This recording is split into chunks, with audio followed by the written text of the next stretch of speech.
In a gentle way, you can shake the world.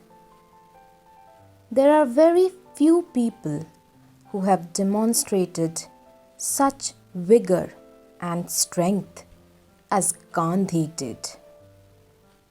And he was surely successful in shaking the world gently. Of course, for the greater good. And surely he led by example. Because if a man is to shed the light of the sun upon other men, he must first of all have it within himself. So let's hear about Gandhi from Professor Piyush Sinha. His life, his work, his philosophy. Let's look at a man who has defined an era for himself in the history of mankind.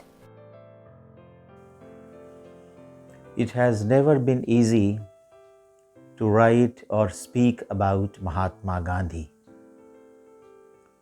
To write about the ideology of this great personality is still more difficult.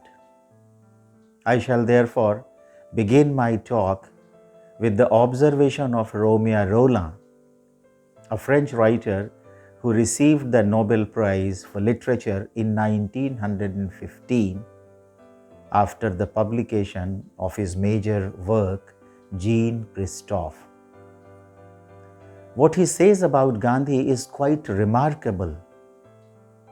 To quote him, Gandhi, the politician, may fade into insignificance with time. But Gandhi, who has united, concentrated, or symbolized in his person the diverse and still conflicting currents of the humanitarian activities of an era, this Gandhi will live forever.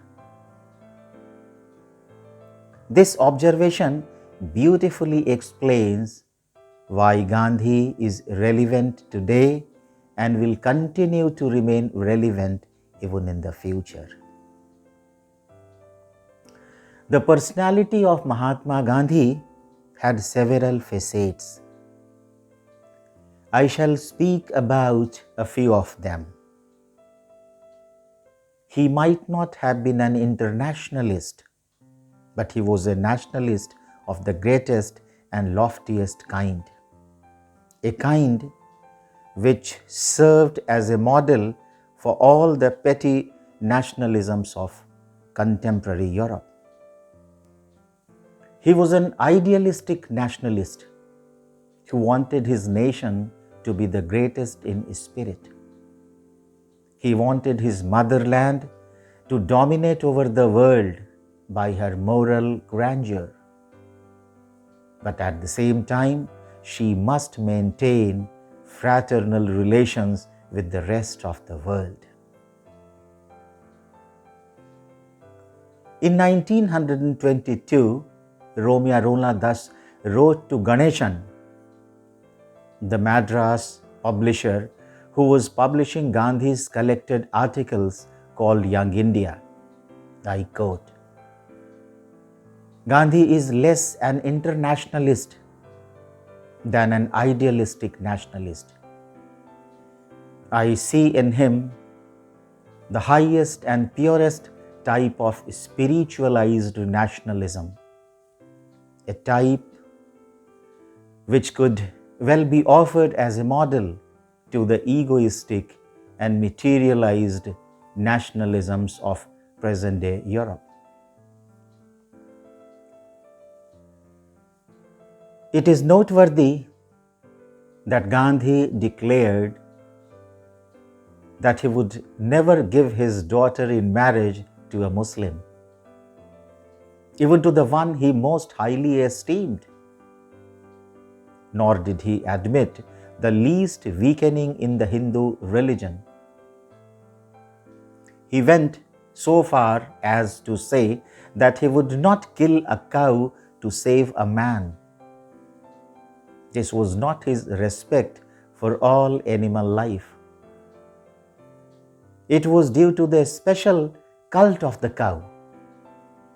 On the other hand, we find that Gandhi maintained cordial relations with all the Muslim leaders, including those who had a dubious moral character.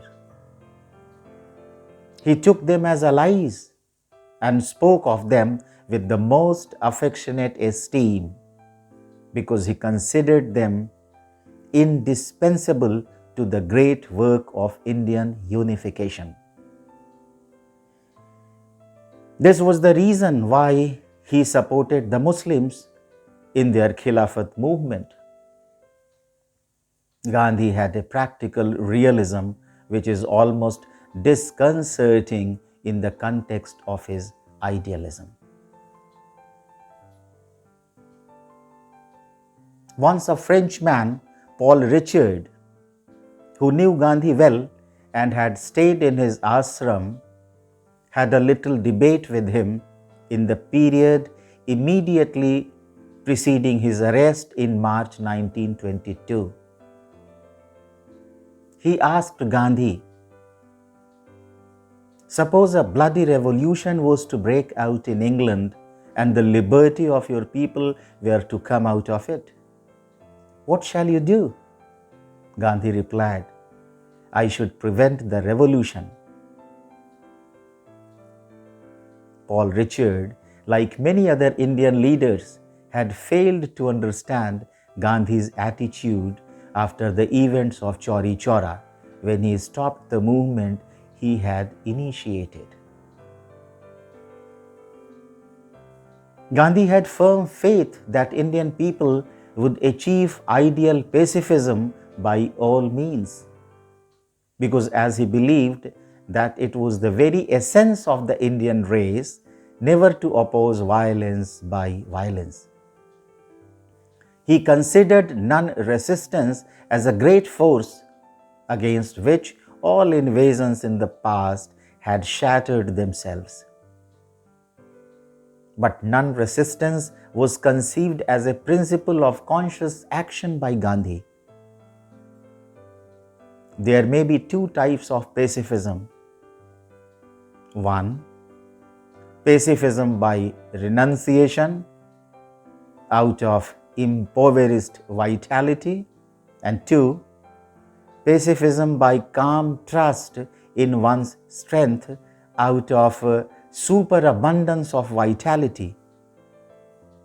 This strength and superabundance of vitality are reflected when he says that I am an uncompromising opponent of violent methods, even to serve the noblest of causes. There is therefore really no meeting ground between the school of violence and myself. Some critics of Gandhi see a resemblance between Gandhi and Hitler. According to them, Hitler wanted to create a pure Nordic culture. Similarly, Gandhi wanted to replace the non-spiritual Western culture by the spiritual Indian culture. Hitler had prohibited marriages between Jews and Germans. Gandhi was against mixed marriages and common meals between Hindus and Muslims. Hitler burned books and Gandhi burned clothes. The critics argue that the inner spirit of Gandhism, despite its profession of non-violence, is violence.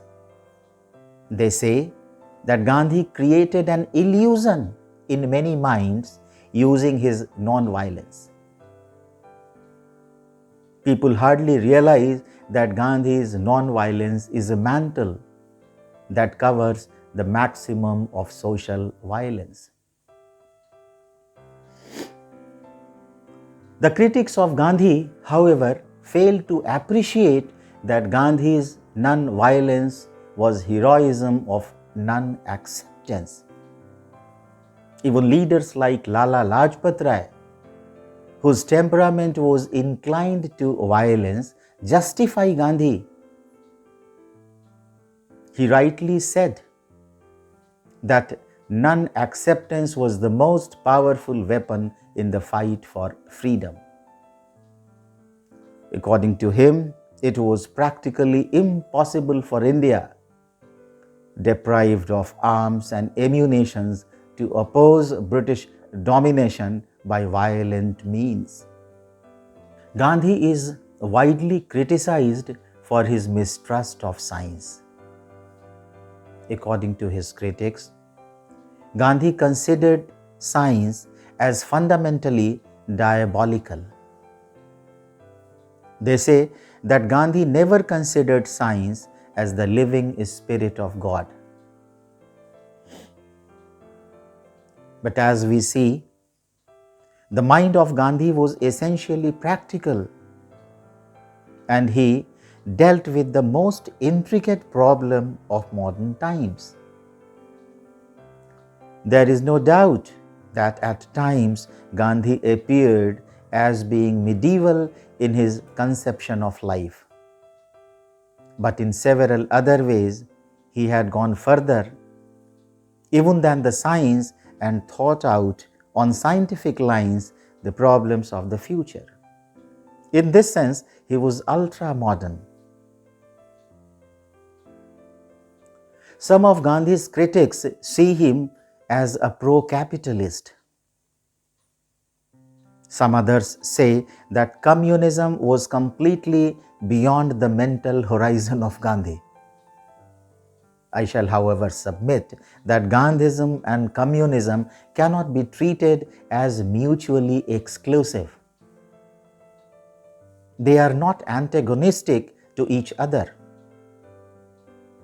Gandhi cherished the dream that harmony can be established between capital and labor without recourse to a destructive class war. But he very categorically said that if it was not possible, he would place himself on the side of the labor. Gandhi's priority was to form a national bloc, to free India from the British imperialism. Once having obtained freedom, one would pass on to solve social problems like the problems of the class. Gandhi very clearly said that it was possible to establish harmony between capital and labor. He, however, added that if it was not possible, he would not hesitate to increase the power of labor to such an extent that it would result in the destruction of capital or its complete transference into the hands of labor. Moreover, he said that if capitalism came into the national struggle, he would first see the interests of the community, and only then would he consider the interests of capitalism. But he was careful not to raise a quarrel with capital because his perception was that it would adversely affect the nationalist movement. Here, I shall like to refer to an article entitled Gandhi and the Indian Capitalists by Miss Amy Moore in 1932. Against the thesis argued by the communists who saw Gandhi and the Congress members as agents of the capitalists and instruments of Indian exploiters. This article showed the very clear stance which Gandhi and Congress had taken against capitalist exploitation, both English and Indian. It is interesting to note here that even his greatest critics said Gandhi without Gandhism would be a perfect comrade of ours. It is therefore clear that the personality of Gandhi had several facets, sometimes appearing almost as diverse or diametrically opposite to each other, but beautifully combined into one. This has been the beauty of Gandhi and his ideology. Even his severest critics admire him and at times are full of praise for him. For Romeo Rolla, Gandhi corresponded to the great Catholic saint Francis of Assisi. To others, he appeared like Tolstoy. Young Europe described him as simple, direct, and mystical.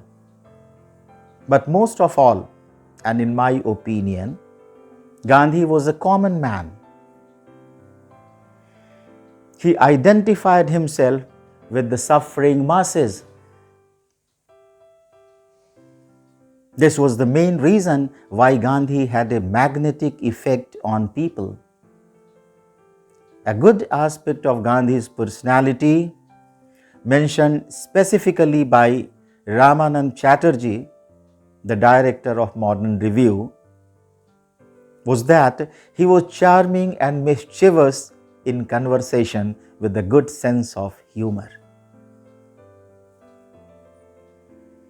A significant facet of Gandhi's personality was that it was full of thought for others,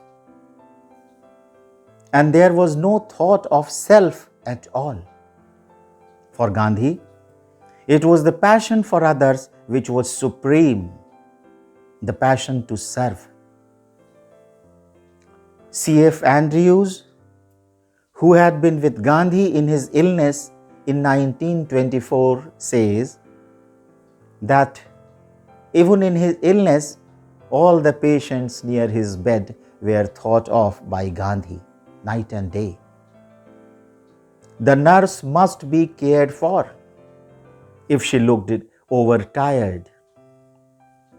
For a man like this, it is not surprising if someone says that Gandhi is not inferior to Christ in goodness, and he even surpasses him in touching humility. Gandhi had been the strongest stimulant for European Christianity. Young Christian Europe saw in Gandhi the purest Christian. Gandhi had such an immense influence over the young Christians of Europe that Romeo Rolla wrote a letter to Gandhi on 16 April 1928, inviting him to come to Europe to make contact with the youth of Europe who needed his help, his advice, and his enlightenment. Romeo Rolla says, Gandhi's personality has echoed to the depths of many French religious circles, particularly in the Protestant world. The Protestant churches failed so lamentably in their role during the war years that many consciences, disoriented and without a guide, are delighted to find one in Gandhi and believe that they can see in him the faithful representatives of Christ's pure thought.